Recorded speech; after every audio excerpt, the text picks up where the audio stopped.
Hello everyone and welcome back to another video from Wake&Tech. In this video, I'm going to show you how to use the Parlor application without using your Google account. So let's get started right away.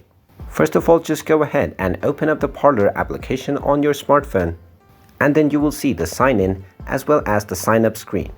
Now, if you don't want to use your Google account in order to use the Parlor application, then make sure you use the sign up section and use your email address to sign up for your account. Simply type in your desired email address, which can be from any email service provider.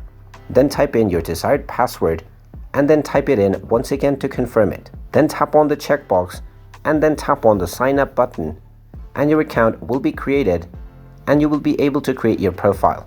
Now, once that is done, you will be able to log in to your Parlor account without signing in from your Google or your Twitter account.